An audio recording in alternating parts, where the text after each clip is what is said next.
Yeah. So I'm sure you have a lot of stuff going on.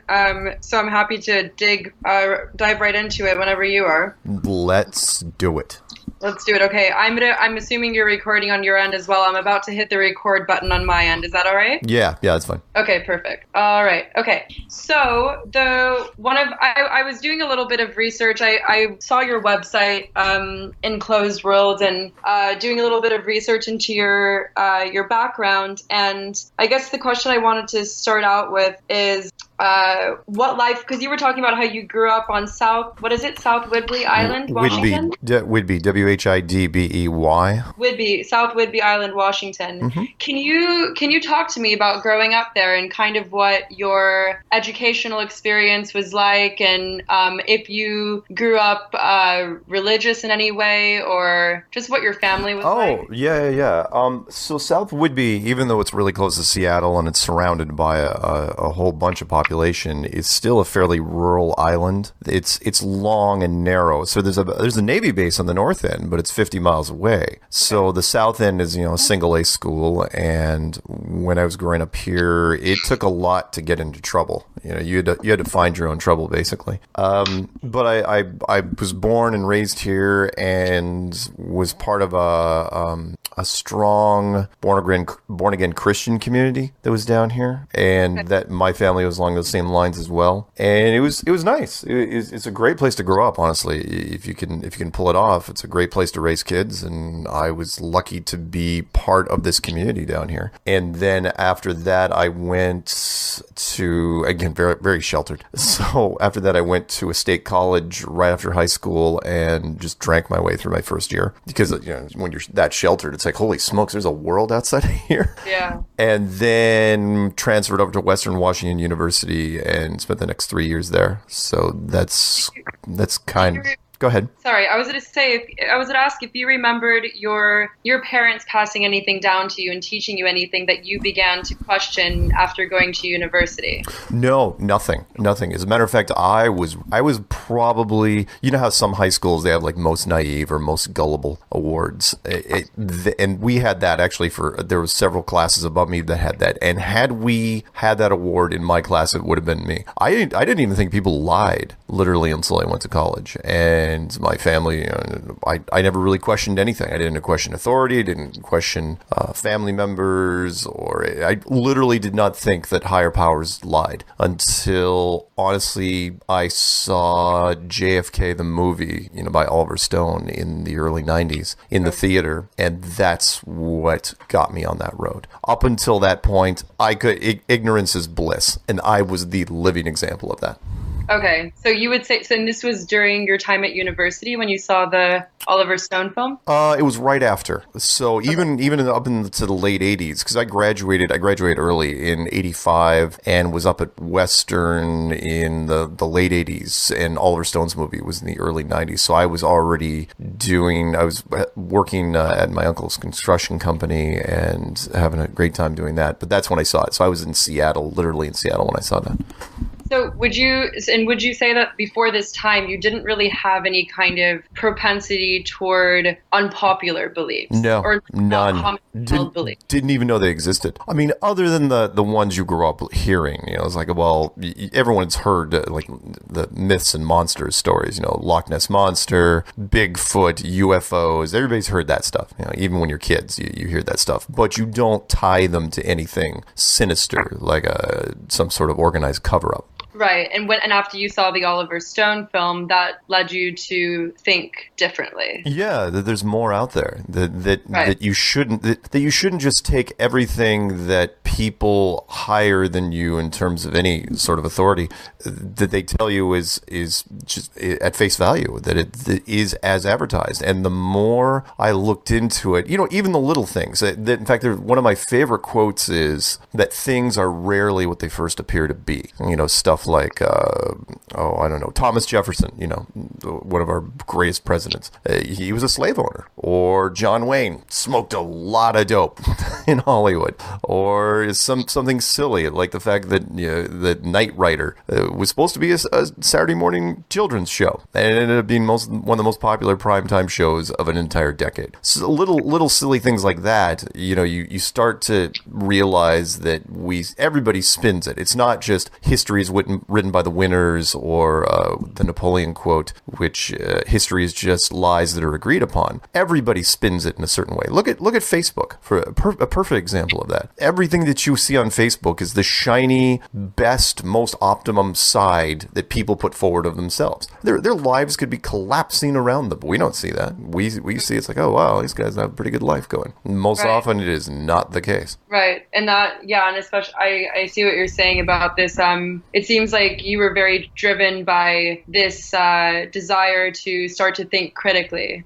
Yes. Yeah. Once I got into it, because it was interesting, it was intriguing to me, to where when I first realized that because you know how it goes, if one group is going to lie about something, then a lot of other groups are going to lie about something. And then I started learning about protecting your own interests, and it's not just politicians or corporations, it's anybody in positions of power. It's too tempting. And that is, you don't want, if you have a way of spinning things in a direction that protects yourself, people are going to do that. And then I started looking for it. And as I got older, I realized that everybody does it. And the bigger the secret, the more they'll do to protect it. And so, yeah, conspiracies for me was a natural, because it was interesting, and I loved aesthetic knowledge. It was just a different aspect of aesthetic knowledge that you have to look for. It's rarely just going to be advertised in books, because why would you?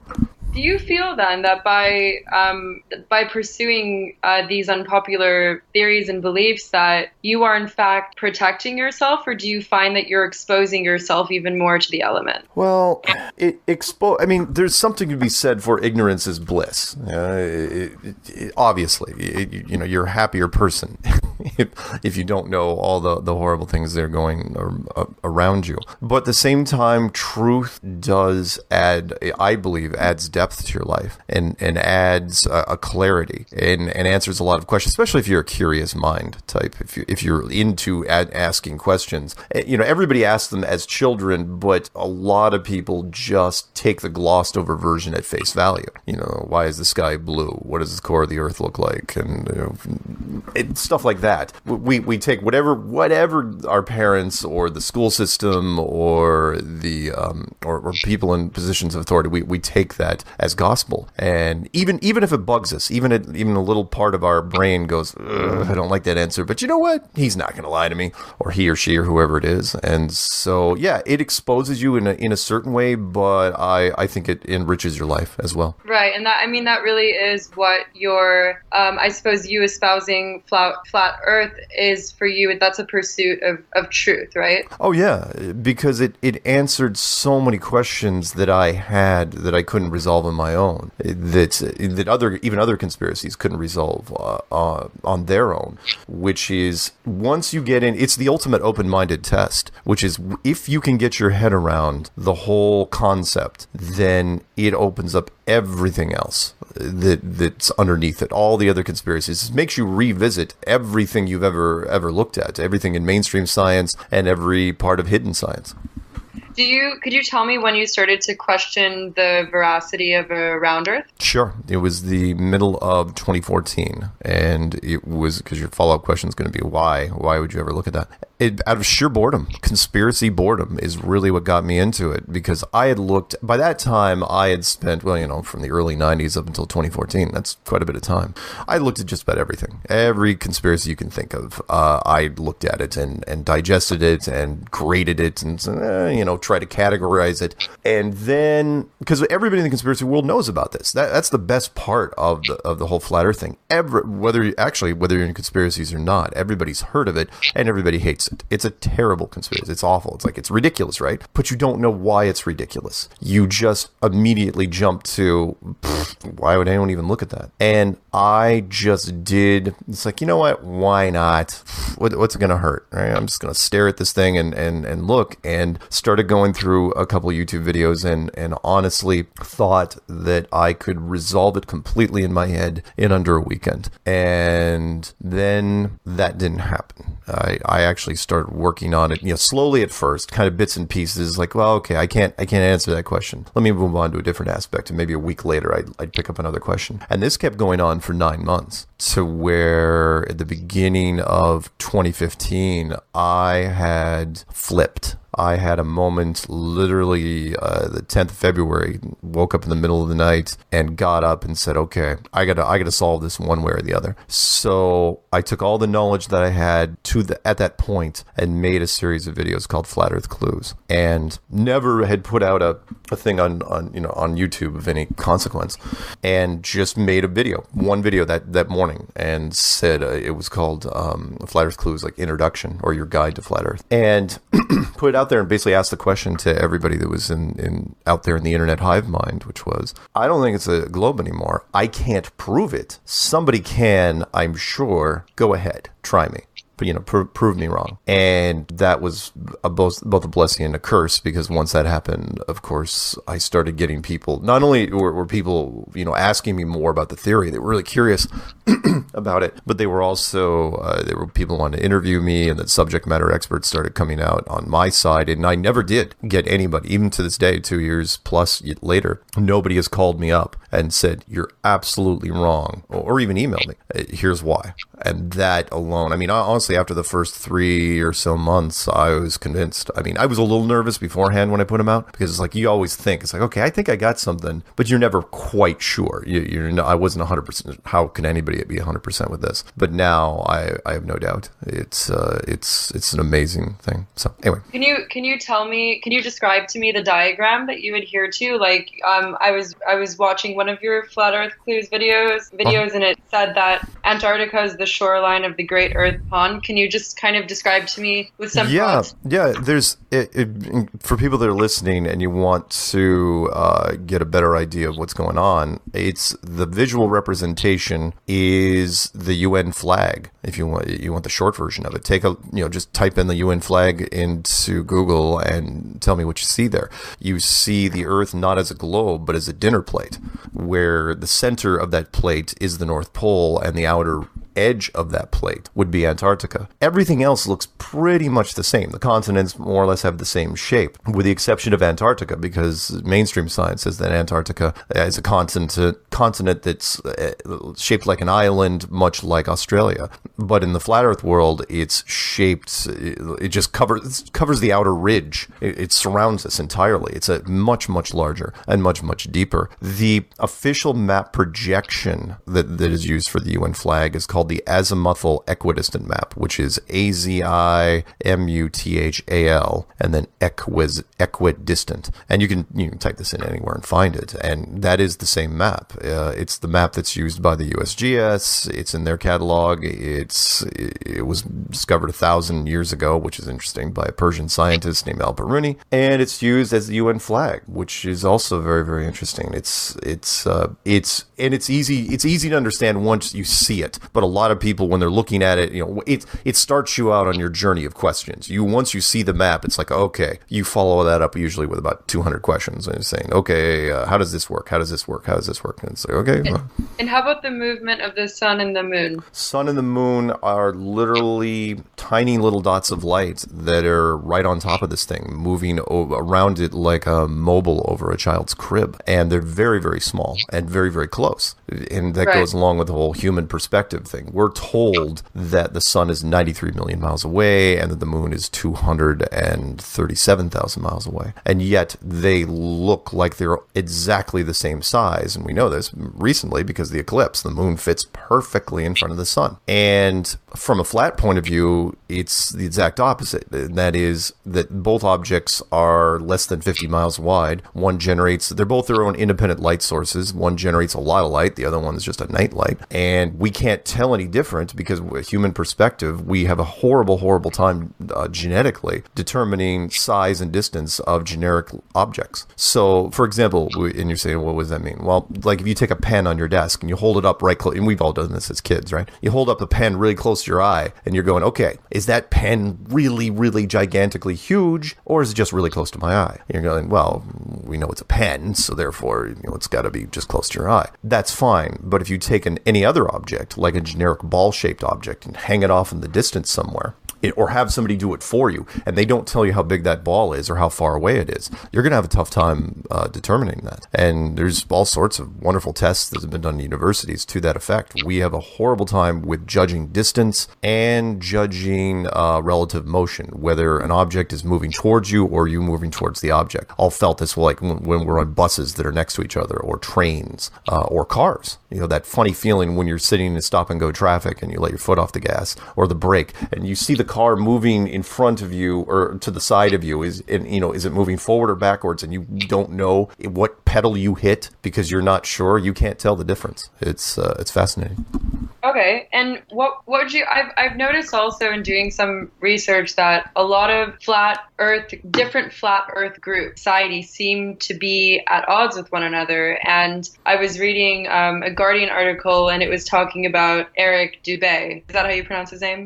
Yeah, Dubay. Yeah. Yeah, and he was talking about how he believes, because I think that he's head of, the International Research Flat Earth Society? Yes, International Flat Earth Research Society, yes. Research Society, right. And so he was talking about how he believes that there are different flat Earth groups that are controlled opposition, and how and actually your name was mentioned in it, which is actually how I discovered you. And he said that he believes that you and others who belong to these different flat Earth groups, he referred to you as shills. Right. Now, what can you talk to me about this? Oh yeah, you bet.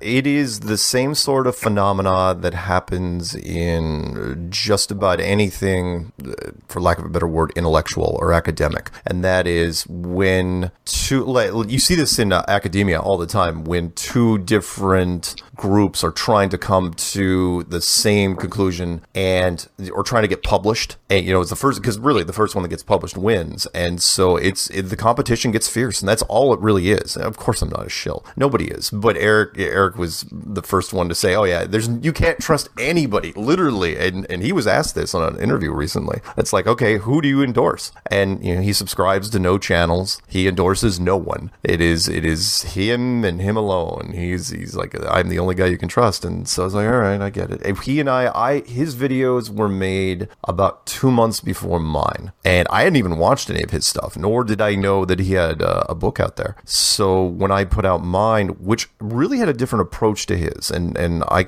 it's easy to differentiate. I kind of created the dummies guide for Flat Earth.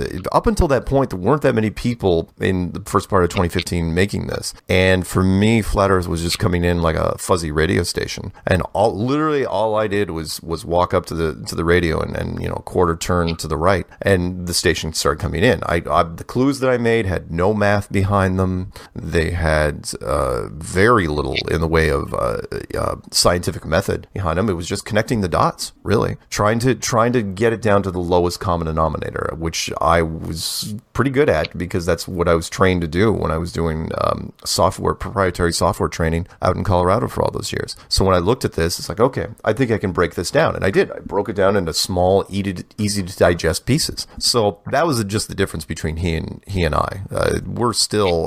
I still feel we're on the same team. He has different views, and I've never said anything bad about the guy. But if he wants to call me a shill, that's fine. You would definitely say that what you believe to be a kind of egotism is counterproductive to the flat Earth movement. It is. At the same time, though, I'm not going to completely condemn it, because that's how anything really gets done, especially in capitalism. There's this competition competition out there. That's what makes people strive harder. Everybody wants to be the, they want to be the ones that get in front of the spotlight. And well, some people are just willing to do more than others to get that far. And with me, honestly, just about everything I've done so far in this community has been unsolicited. People just called me, and it was different for me because honestly, I thought that I would be shot down. I thought for sure that I would just get blown out of the water by some guy with a master's or a PhD in astrophysics or astronomy. But instead, it was the opposite. So, stemming from that, I want to. So, why, if it is indeed a flat Earth, and so I know that I was reading one of the articles, and you were talking about the uber elite, right? And so, what is the incentive then of the uber elite? So, like a two-tiered question. Sure. Who exactly is the uber elite, and what is the incentive for the uber elite to continue to tell the public that it is in fact around Earth? Gotcha. And I get that question probably 1 out of every 10. Why would you do it? Why would you cover it up? And who would be covering it up? Because we didn't build it, obviously. So who would you? The uber elite are the people that represent the first rule of power. The first rule of power has been stay hidden. That's it. That's the first rule of power. The long version of that is never put yourself in a position where you can be overthrown. Again, which makes sense. That's why kings can get overthrown. Presidents can be overthrown. Anyone can, the mansions and castles can be burned down. So you never, the true power, they can't get to you if you're not a target. So you can buy presidents, you can control different members of parliament. You just never put yourself in that. So and I don't even call them the uber elite as much as I call them the authority, which is a blanket coverage for certain royals, the uber rich, and members, just hidden members behind the scenes. I had a third one for this, and I keep forgetting what it is. It doesn't matter. But these are people that if you want the conspiracy term for this group, it's the smoking men that sit, in dark shadows in those long buildings. The people that create a controlled economy, a controlled world. Here's why you would. I'll give you the easy version to understand of this. If you remember the 1998 Truman Show, do you remember that one? Yeah. Okay, perfect. Here's the difference. Truman gets out there with his sailboat. He makes it out to the edge. And of course, because of how the plot was written, he is going to go through that door because he has nothing to lose. He's just some lowly insurance salesman who figured out his wife was fake, his friends are fake, his whole life is fake, right? But let's say it's not Truman that goes out there in the sailboat. Let's say another guy goes out there first. Let's say it's the mayor of that town. Guy has limos and mansion and servants and whatever. Just name all your perks, right? Just a mayor. Well, he's got a lot more to lose than Truman does. Does he go through the door? Because Truman was like, well, hey, the devil you know versus the devil you don't know. In this case, the door was definitely more enticing than the world he had before, even though the producer wanted him to go back and just play the role. So the mayor goes out there. I'm betting he doesn't go through that door. Multiply that by a huge amount, because here's the thing. These people, the people that run the world, the actual people that run the world, have a lot, they have everything to lose. Absolutely everything. So keeping the people from knowing that the world is finite has a large benefit to them. I'll give you three quick reasons. One is economic, one is spiritual, and one is academic. Let's touch on the academic one first. And that is, let's say tomorrow, all of a sudden, some independent UN team announces that, oh yeah, by the way, you're in a flat, enclosed world. You're in a snow globe, a planetarium, an ant farm, a petri dish, whatever you want to call it, right? Well, academia just on its own would be spun into chaos almost overnight. And by that, I mean, think of all your major academic disciplines, like astronomy and astrophysics. They would shut down tomorrow. I mean, literally never open their doors again. That's every university in the world, right? Follow that with every other major physical science. Take your pick: hydrology, archaeology, biology, whatever it is. It doesn't matter. Something with an ology next to it. Those physical sciences have to be retooled now, literally from the ground up. for the new model. I mean, we're talking about an amazing amount of books that have to be rewritten. Science is just in a state of chaos. That's just the academic part of it. Economically, you'd have to close down all the world stock markets for at least a month. I mean, literally, you'd have to shut down everything for a month to just keep people calm. I mean, for God's sakes, a country goes into turmoil. A single country goes into turmoil, and some of the world markets drop 10% in some cases. It really,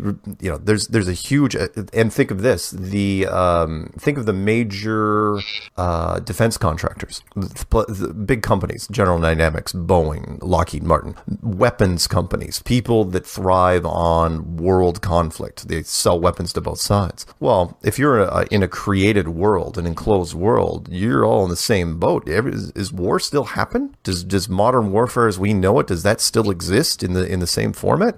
I doubt that. And then that leads into, of course, the biggest of them all, which is the spiritual side, which is science has been beating the church over the head for the last 500 years, 20, 25 generations. And now science would have a lot of questions, because it's not just the flat earth that they would have to answer for. Although that is the number one question that starts the chain reaction, which is, so you've been showing us the globe for the last, again, 500 years at least, and you couldn't even prove it on camera until 60 years ago. So what else are you wrong about? Let's look into other things, like the Big Bang and evolution and carbon dating.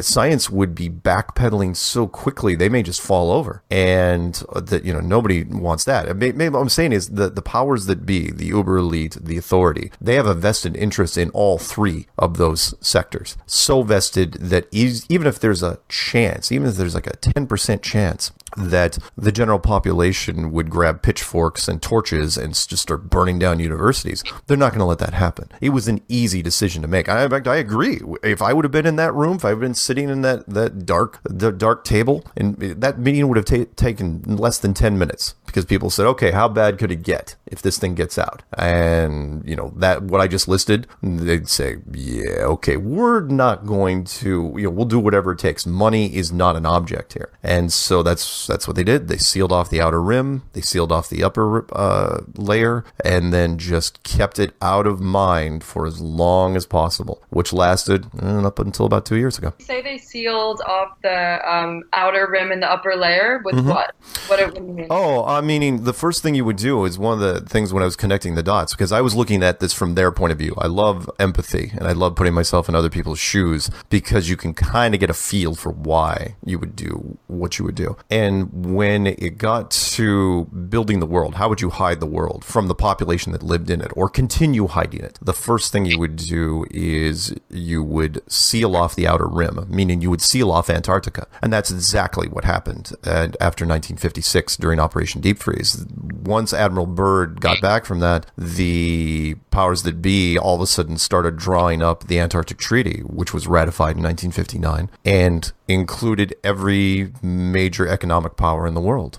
And it's the only treaty that's ever been unbroken. It's the only treaty that's still going today, where basically it says, yeah, you want to fly to Antarctica, you can spend your $10,000 and go to one of the peninsulas with the penguins and have pictures taken next to icebergs. But that's about it. That's all you can do. If you have a company, I don't care how big they are, if you're the president of ExxonMobil, you want to set up shop down there, you can't do it. Nobody can.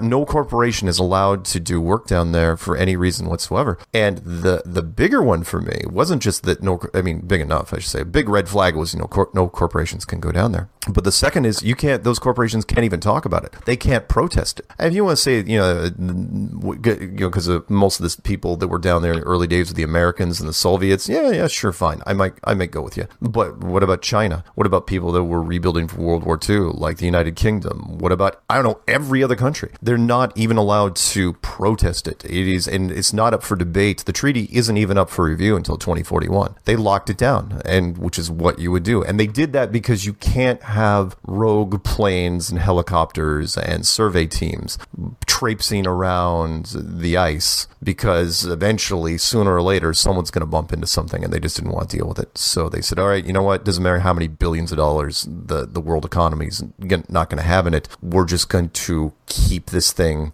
locked down, and that was what they did. And then the upper part, which was even easier because nobody goes up there, is they militarized space. But they did that because eventually the subcontractors to NASA, the big military companies, let's put it that way, eventually they were going to be able to develop their own space programs. So what they did was they just got the jump on them and said, okay, we'll create NASA in 1958, and when the Soviets did their side of it, and we will keep everything controlled. It's like a controlled substance, really. That's what we're talking about with space. And we're going to fake everything. We're going to fake the entire space program from beginning to end. In fact, not only because people say, well, you're saying the moon mission didn't happen. I'm going, no. It's way worse than you think. I'm saying NASA was created entirely to keep this secret going. And they did a great job for a while. And then they just started getting lazy, and their production value suffered to where now we've been ripping NASA videos apart for some time, and it's obvious that they've never done a single thing up there. They can't get up high enough. Any person you ever see that ever says they claim to have been to space, it never happened. So there was a comment that you had made in the Denver Post article that I found interesting, and when you were talking about how they're trying to make you feel cosmically insignificant. Oh yeah. And not special. It goes along with the whole religion of science, which is it's interesting because when you say the religion of science, it should be it should be a contradictory combination there. But that's not the case. That's what they're doing, because they created their own version of a religion, which is you are just this little tiny rock that's flying through this vast empty vacuum of space, and you're not special at all, and everything in your life and everything in the universe is absolutely happenstance accident, and there's no method to it at all. There's no purpose. You should just feel alone and afraid. That's really all they've been saying. And every story that they've run, literally since they could look into the skies, and really honestly since the space age, was to reinforce that. In fact, it doesn't even matter if you read the stories, as long as you read the headline of whatever they're putting out there. In fact, they did one just recently. In fact, this morning, I think, where they said one of their probes just crashed into Saturn. And that doesn't matter if you believe it or not. It reinforces the same thing, which is, we're doing something interesting on Saturn because you're on a globe. Hey, there might be a face on Mars because you're on a globe. We're going to reclassify Pluto, globe, and on and on and on and on. Because the more you reinforces the globe, the more it's into your head, which is, you're on this little rock going through space, and there's nothing special about you, which is the opposite of the flat Earth. Because if it is flat, and not just flat, let's just go with the model I'm proposing here. It's enclosed. If you are in a big snow globe, then it was built. Then there was some sort of creator, and I'm not going to name God here. I'm not nearly that arrogant. But it means that at the very least, there's a higher technology, a higher power at work here. And it may not be the divine hand of God on the side of it, but it's one step closer for sure, which means you are part of a very intimate family. And all of this was made for you for a purpose that still remains a mystery. Okay. And do you think I only have like maybe 2 or 3 more questions, and I can let you go. Take your time, whatever. Okay. So do you find that your belief attracts a great deal of ridicule, and that pushes you further toward the edges of visibility and the fringes, that you no longer want to be on a visible platform? Or do you think that it's pushing you further toward the platforms of visibility? In this case, it's pushed me towards it because, again, you want my autobiography down the road. The book will be called Unsolicited, because this thing is just, I'm on some sort of amusement park ride that this thing is just taking me on. I haven't really received that much abuse and grief outside of the YouTube comments, because you got to remember the internet, probably the biggest flaw in my opinion of the entire internet is that people can launch these verbal assaults against other people and do it anonymously. I've seen this literally since the internet just took off in the mid 90s, which is when forums, we were allowed to create an alias, is this anonymous persona out there, and you can go into forums and just go after people. They're going to do that. They can do for just about any topic. It doesn't matter if it's flat Earth or not. But once flat Earth came in, that was ripe fruit, fertile ground for the trolls. The trolls reached whole new levels when they're coming at us with this. However, outside of that, outside of the YouTube comments or any forum comments that you can see on where people are obviously using aliases, there is almost no trolling because trolls are notoriously lazy. Very few, if any. I mean, 99% of my phone calls are positive because people don't want to spoof phone numbers. 99% of my emails are positive because people don't want to spoof emails because trolls are lazy. And so, yeah, that's the encouraging thing for me. Now, yeah, if I wanted to, any shred of ego I have, it's just because I don't go in and read all the comments because I know what's out there. In fact, I didn't even turn on the comments, I think, for like the first 6 months when I put these things out because I knew I had spent enough time, internet savvy enough that I knew what was going to happen. And then I turned them all on simultaneously at the request of a friend. So no, I haven't. And nor can, here's the thing. The big reason why it would never discourage me or push me away is because everybody that gets into this whole flat earth thing, everybody that starts out on it, starts out trying to debunk it. The t-shirt, it's a great t-shirt, which is, I became a flat earther because I tried to debunk flat earth. I tried, personally, I did the same thing. I tried to debunk this thing for 9 months and it didn't happen. And everybody else does the same thing. Honestly, if you yourself, thought that flat earth was a great idea right out of the gate, I think there was something wrong with you because it is not a good idea right out of the gate. You have to resolve it. And which is also one of the reasons why it's resonated so well in that people start in the hole. That is, okay, they look down at this thing and say, it's awful. I'm going to tear it apart. And however long it takes them, some people can do it in a few days, other people in a few weeks, others longer. But by the time they get to the other side, that's how we know that this thing has legs and continue to have legs, because the people that are in it, the Flat Earth community members, all went through a trial by fire. So most of it has been internal. It's not like they caught a whole bunch of hell from people outside of it. They went through their own crucible internally, which is they wrestled with it, and by the time they came out the other side, they're like, yeah, I'm a Flat Earth believer. And they preach it because they went through it. Yeah, I know I'm using religious terms here, but it kind of feels like that. It has some of those earmarks where you go through this big process in your head of resolving the issues, and we're not forcing you to do it. The thing I put at the end of my videos, which is, do your own research and ask questions. That's all I'm asking. I'm going, don't believe a word I say. Don't believe any of this crap. But there's something to it. If you want it, you figure it out for yourself. And then let me know when you're done, when you get to the other side. And that's go ahead. Okay. And yeah, I was just I didn't want to lose my train of thought.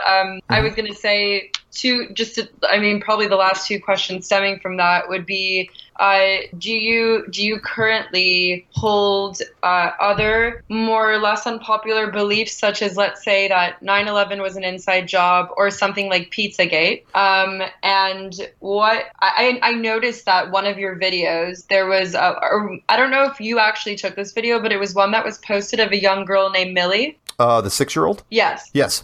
I am very curious because when you're talking about asking people to do the research for themselves and saying, don't take my word for it. Mm-hmm. How do you broach subjects like this with children? Well, with kids, obviously the parents are going to have the greatest responsibility there, but you can't monitor all of them. I remember her and some of the other kids that got involved because YouTube is just open to everybody. It's still considered a fairly innocent world, even though there's some dark places out there. So with anyone that's younger than whatever age, I don't even know if you could do a minimum age. Let's just go with driving age. Anyone that's younger than 16, you might want to ask your parents. Although, there's a lot of kids that are rebellious and they're going to look at their stuff, themselves, so...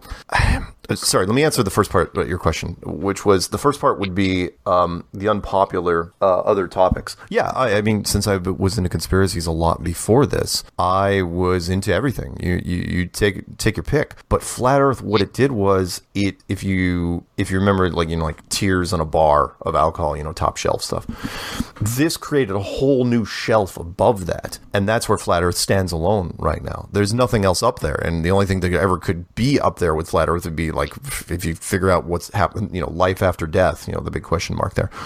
So, but everything else falls underneath it because it's literally in the flat Earth world. So as much as and people ask me, it's like, you want to talk about 9/11 or JFK or Boston bombing or Sandy Hook or Pearl Harbor, just go on and on and on. Oh yeah, I can talk about all that stuff, but it's second.